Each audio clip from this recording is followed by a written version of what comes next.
posible sa pag-intervene sa Ginoo. Sa pananawan mo, ano ang mga kakulangan ni Ortelias na mapunan ni John Gupulot? Marami sa kakulangan. Pero ano ang primary sa mga plano din?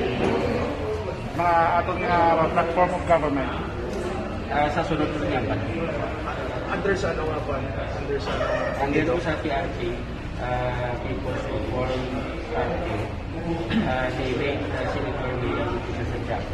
And ang ining partido, kumuli siya ang gagawin ni Sara Duterte kung mag-file sa subong hapon mag-file sa aside sa, without considering sa Kona nga nag-abot sa imo, ano may handle ka, may plano ka ng tuwan kung madalagan ka ng mayor sa syudad? Oo.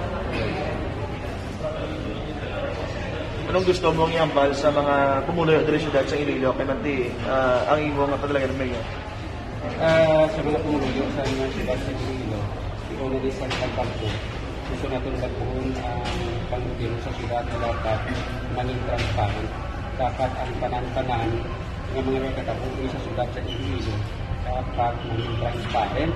Dapat maging atag kagayag sa mga pumuluyo. Halin sa kaidalong halin sa mga manggaranong pagkatusin, dapat alalangay kung sa pinilihan ay dapat wala sa mga pagkakas. Oh, so you are saying na hindi transparent ang governance Yes, of course. ni Lord Trenders? Yes. Paano mo naman sa Damo sa mga kakulangan, damo sa mga paghimo, nga wala sa kabalong, ginatago-tago nila. For example, number 1, nagbakal sila sa salakyan. Ang salakyan ay bakal nila, pinaglago nila sa mga komisyan nila. Ang mga komisyan nila kwarta na, bakal niya sa salakyan.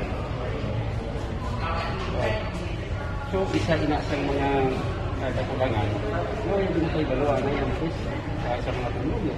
For example, pagpabor nila sa illegal gambling, ilabi na inyong online ulang. Naghimok sila sa public hearing. Bisan mismo ang punsya niya nagkakal niya kung tali public hearing. So, dapat pabalgon sa mga pumulo. Nagkakabuhit kita din sa international sa public official. Hindi kayo para sa atin, hindi para sa pumulo. Sir, doon ka nag-circulate nga madalagan ka as councilor, pero nagwa ang mayor ang padalagan mo. Anong tipping point na nag-decide ka magdalagan mayor? Isa sa pinakapunto nga pinahanglanon nga ang aton nga siyudad sa Iloilo dapat may ara na sa pagpo ng mga leaders kay masyado makatama itigpo sa pagpalakat ng Pilipino sa siyudad. Good luck. Thank you. Sir, ang pag-decide ko last day sa pagpupili ko yun, yung collaboration sa inyo group mo rin, may alin sa Black Haba. Hindi man kay ang Primero, supposedly ang pinaka-uno lagi mo yung Primary. so galing sa lihi,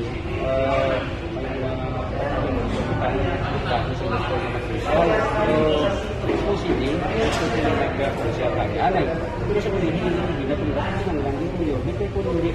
Wala ang yapon. Pero sa kung mag-consya ako sa syudad, mamantay mo lang yapon ko sa city council, mamantay ko kung anong mga dihimon lang. Kaya for example, kung mag-oppose ako, kaya hindi mo kung yapon matian, kung buwat, ako na kami, numbers game na yapon, kung mag-amon ulat, ang ugat na lang mismo mo doon mo, kung sa kapal sa dalong maaari.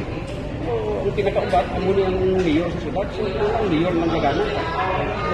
So, ano ito ka-confident na di mapatuan mo si Mayor Trenders with the background man sa Caldo, sa politics?